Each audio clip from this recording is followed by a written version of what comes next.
Hello viewers, welcome back to my channel. নতুন একটা মজার রেসিপি নিয়ে হাজির হয়েছি।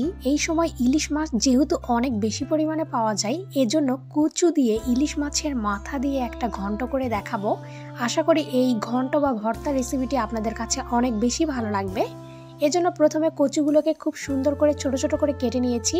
এবার একটি কড়াইয়ের ভিতরে কচুগুলো দিয়ে দিয়েছি আর এখানে পরিমাণ মতো লবণ দিয়েছি। লবণটা দেওয়ার পর কচুগুলো একটু নাড়াচাড়া করে নেব। লবণটা অ্যাড করার ফলে কচু থেকে অনেক জল বের হবে।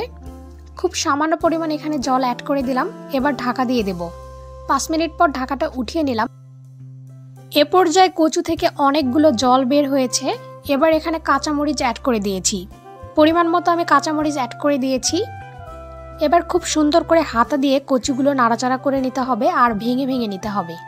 আবার ঢাকা দিয়ে দিলাম 3 মিনিটের জন্য। 3 মিনিট পর ঢাকাটা উঠিয়ে নিলাম। এ পর্যায়ে কচুগুলো সম্পূর্ণভাবে সেদ্ধ হয়ে গেছে। হাতা দিয়ে এগুলো একটু ভেঙে ভেঙে নিতে হবে, তাহলে অনেক সুন্দর মলিন হয়ে যাবে। এবার এটা চুলা থেকে নামিয়ে নেব। এবার একই কড়াইয়ের ভেতরে পরিমাণ মতো তেল দিয়ে দিলাম। তেলটা ভালোভাবে গরম হয়ে গেলে এখানে অ্যাড করে দিব 2টা পেঁয়াজ কুচি। পেঁয়াজটাকে খুব সুন্দর করে ব্রাউন কালার করে ভেজে নিতে হবে। এবার এখানে অ্যাড করে দিলাম কয়েকটা রসুন। রসুনগুলো আমি গোটা গোটা দিয়েছি। কচু ভর্তাতে রসুন গোটা গোটা দিলে অনেক সুন্দর লাগে খেতে। আর এবার এখানে অ্যাড করে দিলাম আদা পেস্ট, সামান্য পরিমাণ জিরা গুঁড়ো, সামান্য পরিমাণ হলুদের গুঁড়ো আর সামান্য পরিমাণ শুকনো মরিচের গুঁড়ো। এগুলো খুব সুন্দরভাবে কষিয়ে নিতে হবে। মশলাগুলো খুব সুন্দরভাবে কষানো হয়ে গেছে।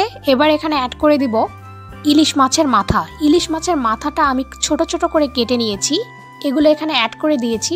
খুব সুন্দরভাবে মশলার সাথে মাছগুলো কষিয়ে নিতে হবে।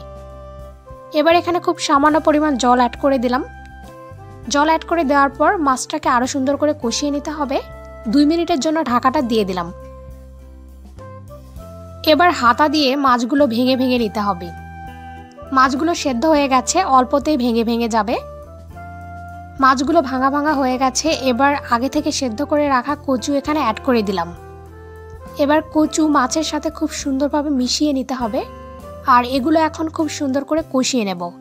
এ পর্যায়ে গ্যাসের ফ্লেমটাকে লো টু মিডিয়াম ফ্লেমে রেখে দিতে হবে। খুব কম সময়ে এভাবে ইলিশ মাছের মাথা দিয়ে কচু ঘন্ট আপনারা তৈরি করে নিতে পারবেন। আপনারা চাইলে এ পর্যায়ে লবণটা চেক করে নিতে পারবেন। এবার এটা পরিবেশনের জন্য একদম রেডি।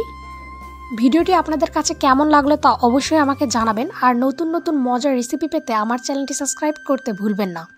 এরকম সুন্দর কচু ভর্তা দিয়ে এক থালা ভাত নিমেষেই শেষ করে দেওয়া যাবে। আদা ভাত নিয়ে নিয়েছি, জাল মাছের চপ নিয়েছি আর সাথে নিয়ে নিলাম কচু ভর্তা। এবার খুব সুন্দর করে মাখিয়ে নিতে হবে।